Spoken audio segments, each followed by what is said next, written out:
والصلاة والسلام على خير خلق الله أجمعين، نبينا وشفيعنا وحبيبنا محمد بن عبد الله، عليه من الله أزكى وأفضل وأتم التسليم. اللهم علمنا ما ينفعنا وانفعنا بما علمتنا وزدنا علما. رب اشرح لي صدري ويسر لي أمري واحلل عقدة من لساني يفقهوا قولي. والسلام عليكم ورحمة الله. muna ƙara fita da godiya ga Allah maɗaukakin sarki da ya ƙaddara saduwar mu a wannan majalisi mai albarka a wannan yammaci na ranar Laraba, wanda yau muna 5 ga watan Ramadan, shekara ta 1438 bayan hijira, wanda ya daidai da 31 ga watan 5 shekara ta 2017 miladiya. Muna roƙon Allah maɗaukakin sarki ya amfanar da mu da abin da za mu karanta da wanda za mu saurara. A karatunmu da ya gabata mun tsaya a cikin suratu Ali Imran, aya ta 151. Insha Allah yau za mu tashi aya ta 152. Bismillah. أعوذ بالله من الشيطان الرجيم. إذ تصعدون ولا تلوون على أحد والرسول يدعوكم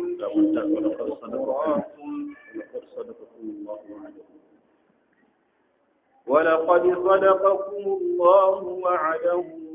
إذ تحسونهم بإذنه حتى إذا فشلتم وتنازعتم في الأمر وعصيتم من بعد ما أراكم ما تحبون منكم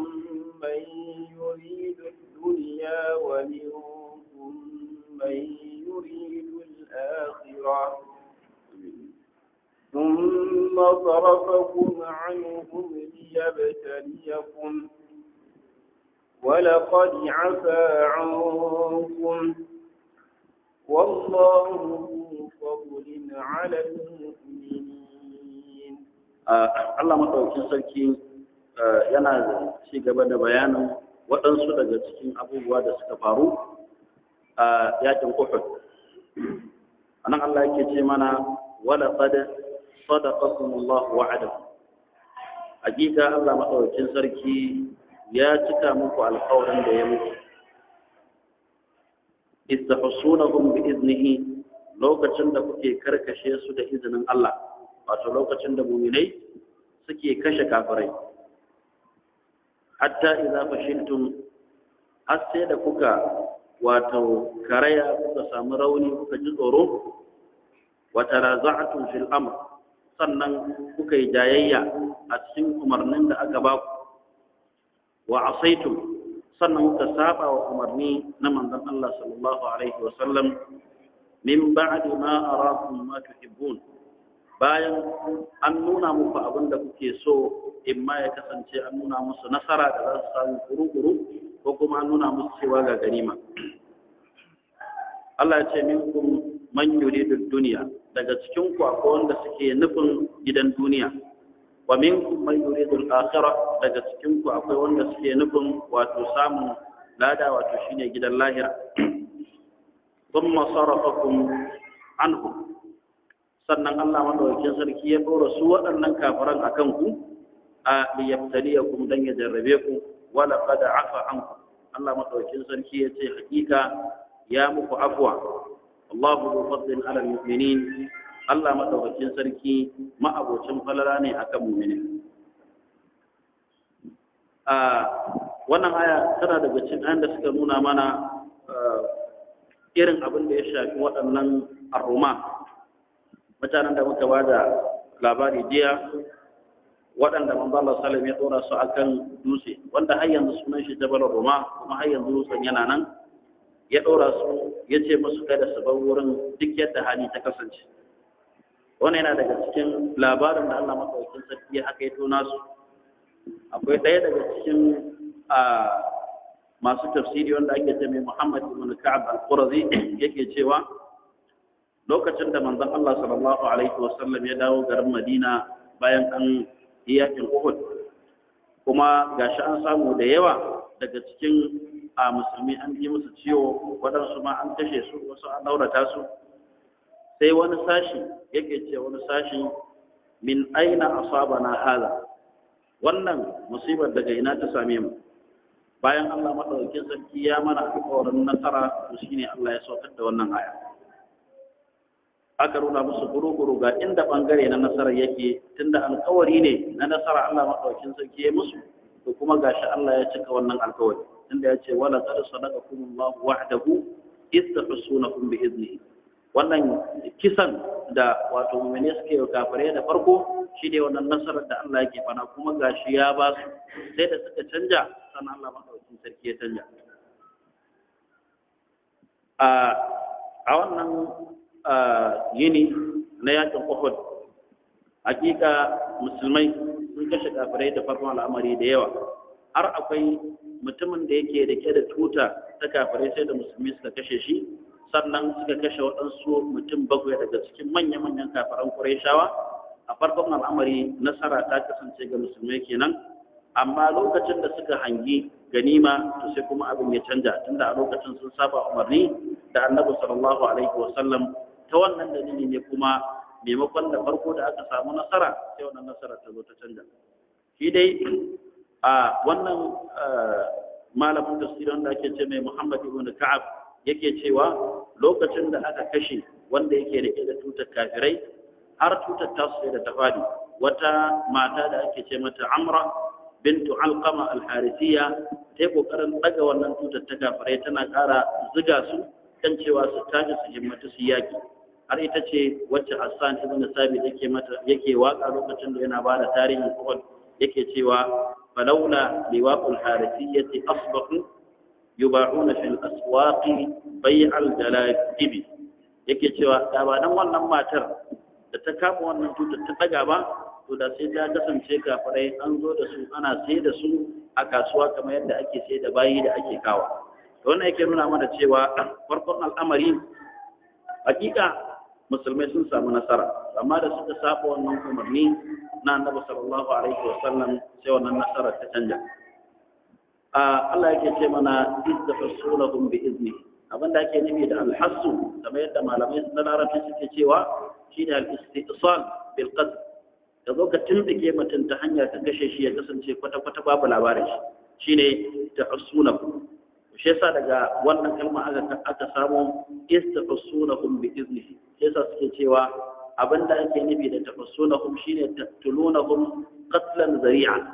shine kisa wanda ba karamin kisa ba, shine kamar ka ce karkashewa kenan. Idan ka ce alhassu kisa ne, idan ka ce alqatlu kisa ne, amma idan aka ce alhassu ya fi karfi, shine kamar ka ce a kisan da ake cewa kisan kare dangi. Ina fata mun gane. Akwai abubuwan da suke tabbatar mana da haka a larabce idan muka duba irin magogin da laraba suke tun lokacin jahiliya. Akwai wanda yake cewa asasnahum bisayfi hassan fa asbahat baqiyatuhum qad shurridu wa tabaddalu. Mahallin shahid anan shine da yace asasnahum bisayfi hassan, wato mun kashe su ko kuma mun karkashe su da takobi karkashewa. Allah ya ce hatta idza fashiltu. Alfashalu abinda ake cewa a larabci shine ya kasance mutum ya samu rauni, wannan raunin kuma yana tare da su, shine suke cewa ad-da'fu ma'al jubn. Wannan idan muka duba mafi yawa daga cikin littattafan mufradat na gharibul Qur'an, kuma idan muka duba cikin littafin al-mufradat na Imam Ar-Raghib al-Asfahani ya kawo wannan ma'anar. Haka na akwai littafi na gharibul Qur'an mai kyau, duk da yake littafi ne karami amma ya kunshi fa'idoci da yawa, wanda ake ce mai gharibul Qur'an na Abubakar As-Sijistani. Sannan akwai shi ma littafin gharibul Qur'an na Tazkiratul Arif tazkiratul arif bi ma'rifatil gharib na Imam Ibn al-Jawzi shi ma an bace wannan ma'ana to shi yasa idan ka duba zaka ga mu'azzamin littattafan da suke magana akan gharibul Qur'an suna fassara al-fashalu da cewa shine da'afun ma'jubun wato mutum ya kasance ya tsorata sannan kuma wannan tsoron akwai rauni tare da shi akwai kwatankwacin wannan a cikin alkur'ani inda Allah yake ce mana in hamma ta'ifatani minkum an tafshala shi ma irin wancan ma'ana gare shi shine suka so su ji tsoro ko kuma suka so su karaya sannan Allah ya ce mana cikin suratul anfal wala tanaza'u fatafshalu kada ku jayayya saboda idan ku jayayya za ku zo ku rasa nasara gaba daya ya kasance karaya ta same ku sannan kuma rauni ya same ku Allah madaukakin sarki yace wa tanaza'atu fil amr abinda ake nufi da tanaza'atu shine ikhtilaftu kun saba kan umarnin da aka ba ku inda wannan bawan Allah sahabi Abdullah ibn Jubair ba irin yadda bai da su ba yace ku tsaya inda manzon Allah sallallahu alaihi wasallam ya da ku amma suka ki tsayawa to wannan shine tanaza'atu fil amr umarnin da aka ba sun zo sun yi jayayya akai wanda su ne waɗannan ruma wato masu da manzon Allah sallallahu alaihi wasallam ya aje su a wuri yace kada su motsa daga wannan wuri tunda waɗansu daga cikin suka ce za mu tafi mu bar wannan wuri mu je mu kama waɗancan kafiran da aka ci nasara a kansu mu je mu ƙara kashe su waɗansu kuma suka ce bal nasbut fi makanina allazi amarana annabi sallallahu alaihi wa sallam bi thubuti fi za mu tabbata a wannan wurin da annabi sallallahu alaihi wa sallam ya ce mu zauna mu tabbata a cikin sa Allah ya ce wa asaitum abinda ake nufi da asaitum shi dai kun sabawa umarni na annabi sallallahu alaihi wa sallam tunda ya ce ku tabbata a wuri amma ga shi ba ku tabbata a wannan wuri ba har wannan rukanin da aka samu ya jawo waɗansu daga cikin shaitanu suna cewa an kashe manzon tsira sallallahu ta'ala alaihi wa sallam duk wannan ya faru ne min ba'di ma arakum ma tuhibbun bayan an nuna muku irin abin da kuke so daman musulmai idan aka fita yaki me ake so ana so farkon abu a ci nasara sannan kuma idan aka ci nasara abubuwa da yawa daga baya za su biyo irin su samun ganima da shauransu a lokacin da aka nuna musu wannan shine lokacin da har suka kashe babban mashirakin da yake rike tuta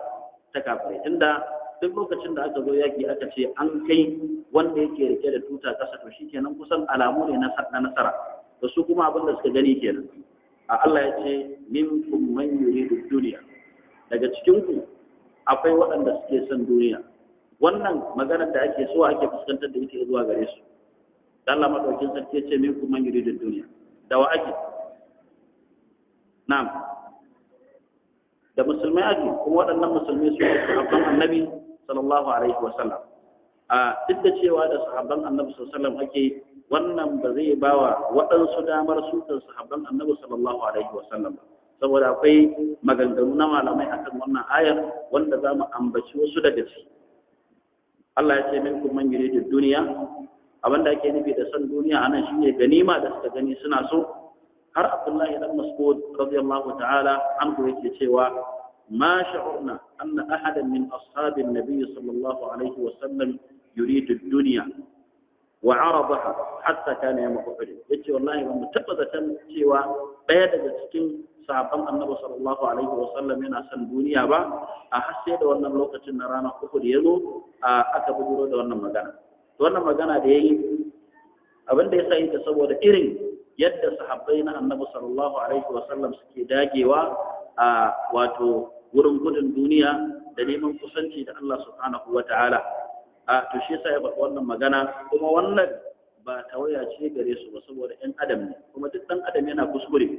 lokacin da aka ce sahabbai gaba ɗayan su adalai ne ba wannan ne nuna mana cewa ba za su aikata wani daga cikin laifuka ba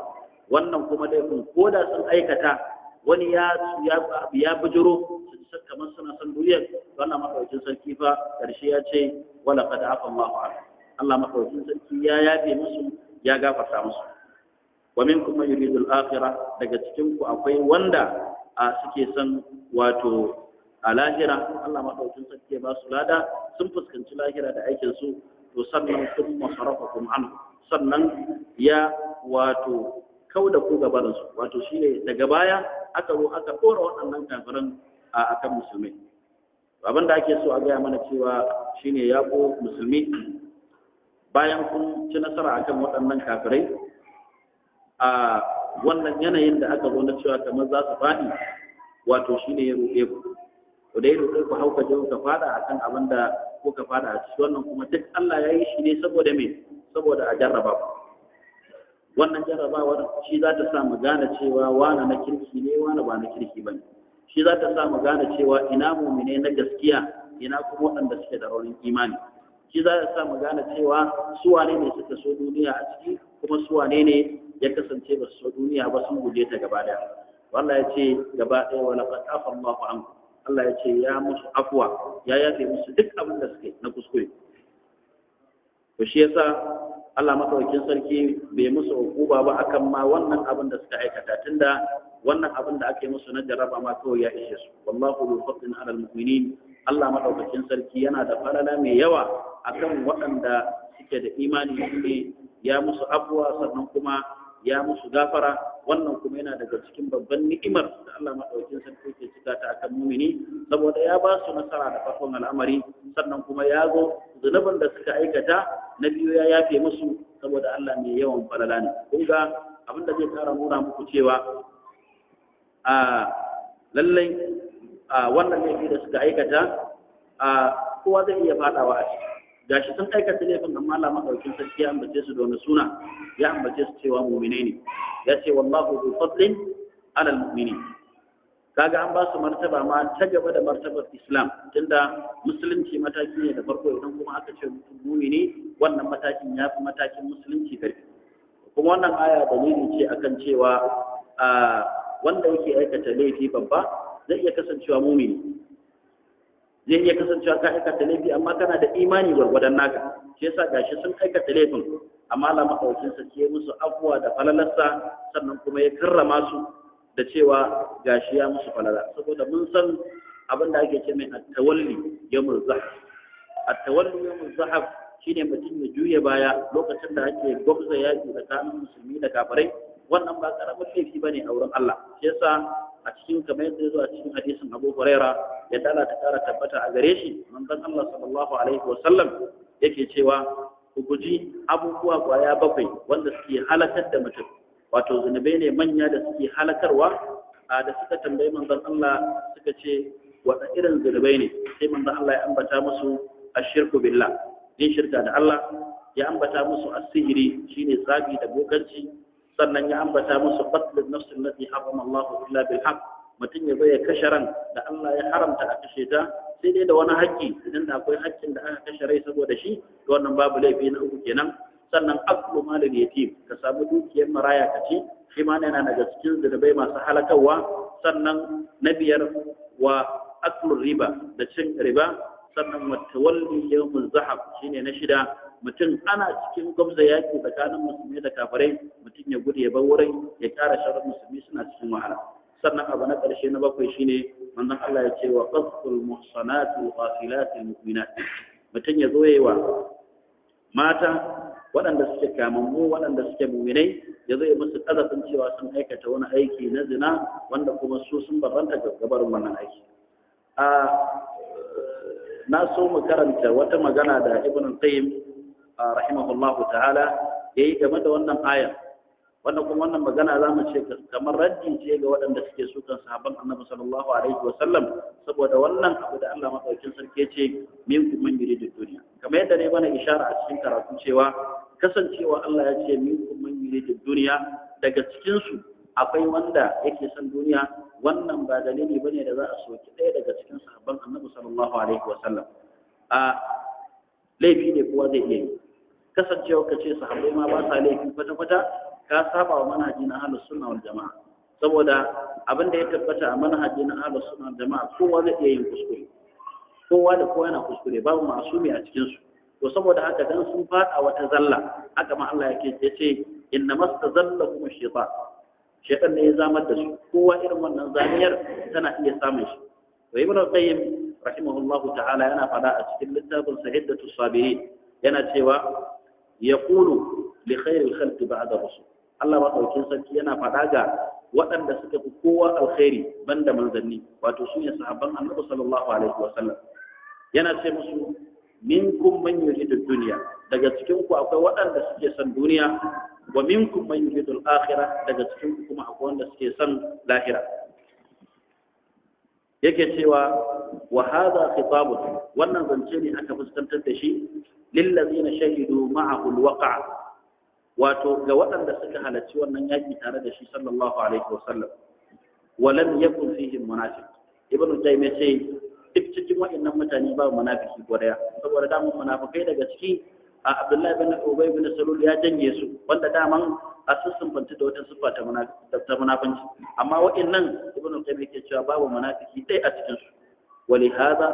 saboda haka ne qala Abdullahi bin Mas'ud Abdullahi dan Mas'ud yake cewa ma sha'urtu ban taba tunanin cewa anna ahadan amin ashabi rasulillahi sallallahu alaihi wa sallam yuridu dunya daya daga cikin sahabban annabi sallallahu alaihi wa sallam yana son duniya hatta kana yawm uhud har sai da ya kasance ranar yakin uhud wa nazalat hadhihi al-aya wannan aya ta sauka walladhina uridu bi hadhihi al-aya malaike ce mana waɗanda aka fuskanta ake nufi da wannan aya humul ladina akhlaw markazahum alladhi amarahum bihi rasulullahi sallallahu alaihi wa sallam bi hifdhihi su ne waɗanda manzo Allah sallallahu alaihi ya tattara su a wata matattara su ne waɗannan mutum 50 din yace su kiyaye wannan wuri su tsaya kada su gota wannan wuri wa hum min khiyaril muslimin wannan ita ce magana yace wa hum min khiyaril muslimin suna daga cikin mutanen da sun fi kowa a cikin musulmi ba za ka taba hada mu da su ko da wasa su ne wanda manzo Allah sallallahu alaihi yake cewa law anfaqa ahadukum mithla uhudi zahabin ma balagha mudda ahadihim wala nasifa su ne irin waɗannan mutane da yanzu duk irin abin da muke na sadaka da za mu siyar da sadakar da ta kai kwatankwacin dutsen Uhud mun san dutsen Uhud da za mu ba da shi sadaka gaba ɗaya da bai kai dutsen ɗaya daga cikin su ba to saboda haka wannan falalar tasu tana nan suna nan a matsayin su na khiyarul muslimin zababbi daga cikin musulmi walakin malaike ce mana hadhihi iradatun arid wannan wani abu ne da ya fujiro musu na sabo wanda kowa daga cikin ɗan adam duk matsayinsa duk falalarsa bai wuce wannan ba hamalatu ala tarkil markaz ta sa suka bar wannan bigire da manzon Allah sallallahu alaihi wa sallam ya tsayar da su wal iqbal ala tasbil ghanaim a har suka zo suna neman wannan ganima da suka gani bi khilafi ala yake cewa sabanin wanda man kana muraduhu bi amalihi dunya wanda da man can gaba ɗaya ayyukansa kawai duniya ne ma da su وعاجلها هذا abin da yake na gaggawa na duniya wato samun duniya fa hadhihi iradatu lawn yace irin wannan nufin na sahabbai wani bangare ne daban wani launi ne daban wani kala ne daban wa iradatu haula'i lawnun akhar sannan wajincin su ma wato wani bangare ne na launi daban ba za ka taba hada su ba ba zai taba yiwa a hankalce ka zo ka ce irin wato abin da waɗannan sahabban suka nufa ba yayi daidai da irin wanda Allah madaukakin sarki yake cewa من كان يريد الحياة الدنيا وزينتها نوفي إليهم أعمالهم فيها وهم فيها لا يبخسون أولئك ليس لهم في الآخرة إلا النار وحبط ما صنعوا فيها وباطل ما كانوا يعملون هذا بذا مفتن تأسد والجمع wancan ana magana ga waɗanda gaba ɗaya al'amarin su duniya ne gaba ɗaya amma nan dan wani abu ya bujiro na san duniya kuma ya kauce daman ɗan adam ne Allah maɗaukin sarki ya wato halitta shi da irin wannan kuma abu ne zai zo sannan ya gushe shi yasa abin da nake so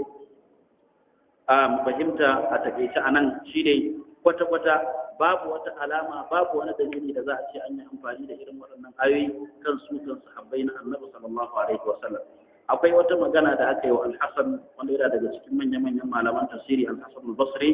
a wani daga cikin almajiransa yake mai tambaya yake cewa kaifa ya'fu anhu wa qad sallata Allahu alaihim a'da'ahum ya za a cana madaukin sarki ya yafe musu ya musu afuwa ya ba su nasara amma gashi ya jingina cewa waɗannan makiyan sun zo sun ci nasara a kansu ko sun ci galaba a kansu hatta qatalu minhum ma qatalu sun kashe daga cikin sahabbai adadi ne yawa da suka kashe wa masalu bihim hatta kai ma sun yi gunduwa da su wa nalu minhum ma nalu suka samu abin da za su samu na cutarwa daga wato musulmi fa qala sai Hassan al-Basri rahimahullahu ta'ala yake cewa laula afuhu da ba dan afuwar da Allah madaukakin sarki musu ba lasta'salahu da tana an tuntike su ma an halakar da su babu kowa amma kasancewar Allah ya bar su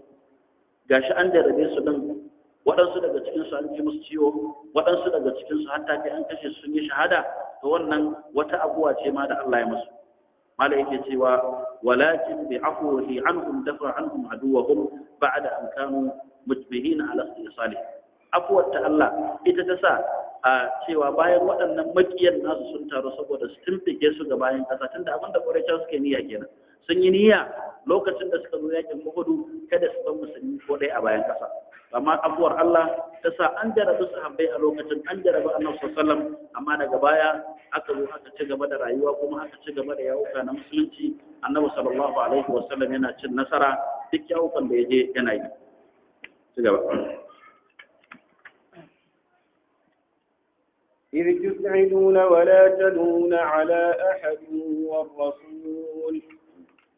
ولا تلون على أحد والرسول يدعوكم في أخراكم فأثابكم غما بغم لكي لا تحزنوا على ما فاتكم ولا ما أصابكم والله خبير بما تعملون الله ما لو تسركي يجي سيمانا إذ تصعدون ولا تلون على أحد إذ تصعدون لو كتن كي تفيا كنا هوا سما saboda me dan guje wannan musibar da ta samu yadda aka zo kafirai suka yi suke kansu wala taluna ala ahadin alhali ba ka karkata ba ku jiya ku kalli kowa ma kun himmatu kawai ku je ku tsere ku tafi inda za ku samu tsira saboda halin da aka shiga na wahala Allah na haƙƙaito musu wannan duk yana daga cikin ni'ima da Allah madaukakin sarki ya musu na ba su kariya tunda ba da ban abuwa da falala ta Allah ba da wannan gwamnati wadda ake da gaba ɗaya sun tumfike musulmi gaba ɗaya ya kasance ba musuluncin daga baya amma abuwa ta Allah ya sa musuluncin yana nan daren dakan kuma da yawa daga cikin su aka tseratar da su wa rasulu yad'ukum fi ukhrakum manzon Allah sallallahu alaihi wasallam kuma yana daga bayan ku yana ta kira ku dawo fa asabakum ghamman bi ghammin wato sai damuwa cikin damuwa kan damuwa bakin ciki kan bakin ciki ya same ku zamu bayanin me ake ne kai la taqdamu ala ma fatakum saboda kada bi bakin ciki wato da abin da ya wuce ku ba ku same shi ba wala ma asabakum hakanan da abin kuma da ya same ku na ciwo da aka je muku na kashe wasu da aka yi daga cikin ku Allahu khabirun bima ta'malun Allah madaukakin sarki masani ne ko kuma ya bada labari ne ga dukkan abin da kuka sunce kuna aikatawa Allah madaukakin sarki ya ce istus'iduna abin da ake nufi da as-su'ud shine mutum ya tafi kamar daga sama zuwa ƙasa shine suke cewa idan aka ce as'ada shine ab'ada dhihab ya kasance kai tafiya mai nisa wacce ka bar ƙasa haka shi yasa akwai ɗaya daga cikin mawaka wanda ake jin Aisha yana faɗa game da wata waka da yau manzon Allah sallallahu alaihi wasallam bayan manzon Allah sallam yayi hijira ya dawo Madina kenan kafin bayan fatu Makka kenan da dabda ya dawo Madina lokacin da zai fatu Makka yake cewa ala ayyu hadha as-sa'ili ayna as'adat fa inna laha fi batni yathrib maw'ida wannan yana nuna mana cewa as-su'ud kamar as'adat ina akai sama kenan aka tafi ina fata mun gane akwai abubuwa da yawa a cikin harshen larabci da suke nuna mana irin wannan cewa as-su'ud ana nufin az-zihabu kenan ila al-a'la a tafi daga ƙasa zuwa sama da Allah madaukakin sarki ce wala talmuna ala ahadi abinda ake nufi babu wanda yake tsayawa daga cikin yana kallon ma me ake yi mun himmatu saboda kun tsorata da irin halin da aka samu kai a lokacin manzo Allah sallam ya duku fi ukhrakum yana kwalla kira yana ta cewa yana kiran ku cewa ku dawo shine yake cewa ilayya ibadallah man ya qurra lahu aljanna ku dawo bayan Allah ku zo nan haka manzo Allah yake ce musu har yake zabarar da su yana cewa wa zai je ya fada wajen wannan yaki saboda me saboda in dai mutum ya je ya fada wannan fagen yaki to zai samu aljanna su kuma lokacin musulmi an shiga rukani matuka an samu ibtila'in da ba ta samun irin shi ba sabakum ghamman sai wata damuwa ko wani bakin ciki ya same ku sakamakon wani bakin ciki. Abinda yawa daga cikin malaman tafsiri suke cewa, ko da yake bara mu fara da fassarar da waɗansu daga cikin malamai suke faɗa, shine waɗansu na cewa ba asabakum ghamma, wannan damuwa da fushi da ya same ku da farko shine wato guduwa da kuka yi bi zammin, sakamakon wancan wato abin da kuka yi shi ma da ya kusantar da nawa sallam, wanda ya kasance ya ce ku tsaya a wuri wato ba ku tsaya ba, to sai kasance kamar sakamakon wancan abin da aka yi, to su ma an musanya musu da wannan. Duk da yake wannan fassara ce da waɗansu daga cikin malamai suka rawana ta, amma fassarar da mafi yawan malaman tafsiri suke ɗauka, wacce an karɓo ta ba daga Abdullahi dan Abbas, shine wannan gammu wato bakin ciki da damuwa na farko da ya samu shine alhazimatu wal qatl, wato cin galaba da aka yi a kansu da kuma kakkashe wasu da aka, shine gamman da. Sannan kuma gammi na biyu shine abin da ya wuce su na ganima ba su samu ba, shine da Allah madaukakin sarki yake cewa gammi na biyu shine mutuwa da aka ce Annabi sallallahu alaihi wasallam aka yi rukani cewa manzon Allah sallallahu alaihi wasallam ya rasu a wannan yaki. Wannan shine kusan galibin abin da yawa daga cikin malaman tafsiri suke fassarawa, shine abin da zamu ce anan fa asabakum ghamman bi ghammin, sai aka saka muku wato ghamman bi ghammin, waccan abu da aka yi na hazima da qatl shine cin nasara ko kuma cin galaba da kafirai suka yi, da kuma kisa da aka yi shine gham na farko. Gam na biyu kuma shine lokacin da ake yadawa ake cewa Annabi sallallahu alaihi wasallam yayi wafati. Abin da yake nuna mana kyawun wannan fassara shine bangare na biyu na aya da Allah madaukakin sarki ke cewa li kai la tahzanu ala ma fatakum, saboda kada ku yi bakin ciki akan abin da kuka rasa. Abin da suka rasa shine me? Sun rasa nasara a lokacin babu, sannan kuma ganimar da suke tunani za su samu ita ma sun kasance babu wannan ganima. Sannan wala ma asabakum, da abin da ya same ku na ibtila'i shine abin da aka yada a fagen wannan yaki na cewa Annabi sallallahu alaihi wasallam ya rasu. Shi yasa Abdullahi dan Abbas yake cewa allazi fatahum al-ghanima, abin da ya wuce su da samu shine al-ghanima, wannan wato ganima da suka ganta kuru-kuru, kuma Allah madaukakin sarki ya haramta musu ita, ya kodar da ita. Wallazi asabahum alqatl wal hazima, wato abun kuma da ya same su shine wato alqatl da hazima. Wannan wata fassara ce ita ma daban, cewa abin da ya same shi da kisa da aka yi da kuma nasara da aka ci a kansu. Duk da yake akwai wancan fassara ta farko wacce game da na gaya muku da yawa daga cikin malamai sun farin jayar da ita, cewa wannan abin da ya wuce musu shine magana ta ganima da nasara. Shi kuma wannan qatl din ba wai kashe su da ake ba, shine kisa da aka ce an yi manzo Allah sallallahu alaihi wasallam ake ta yadawa, shedan ya yada cewa Annabi sallallahu alaihi wasallam ya rasu.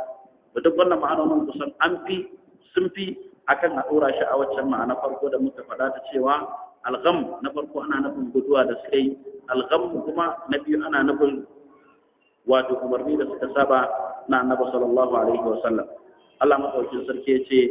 wallahu khabirun bima ta'malun, Allah madaukakin sarki masani ne da duk ayyukan da kuke aikatawa, sawa'an wannan aiki karami ne ko babba ne, kuma Allah madaukakin sarki zai sakanta muku akan abin da kuke aikatawa. A wannan aya zamu ga akwai kwadaitarwa da Allah yake wa mu'mine cewa lallai su ƙara zabura, su ƙara dagewa wurin yi wa Allah madaukakin sarki biyayya. Sannan kuma akwai tsoratarwa ga waɗanda suke yin aikin sabo cewa lallai su guji wannan aikin sabo, saboda duk abin da kake aikatawa ko ina kake shiga ka koyi, Allah madaukakin sarki ya san abin da kake aikatawa. Na'am.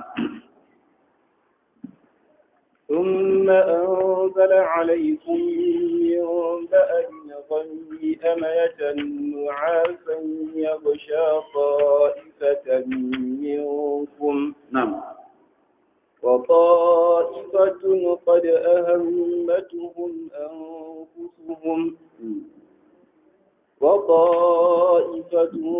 قد أهمتهم أنفسهم يظنون بالله غير الحق ظن الجاهلية يقولون هل لنا من الأمر من شيء قل قل إن الأمر كله لله يخفون في أنفسهم ما لا يبدون لك يقولون لو كان لنا من الأمر شيء ما قتلنا هاهنا قل لو كنتم في بيوتكم لبرز الذين كتب عليهم القتل إلى مضاجعهم وليبتلي الله ما في صدوركم وليمحص ما في قلوبكم والله عليم بذات الصدور. الله ما أكيد ثم أنزل عليكم من بعد الغم أمنة نعاسا يغشى طائفة منكم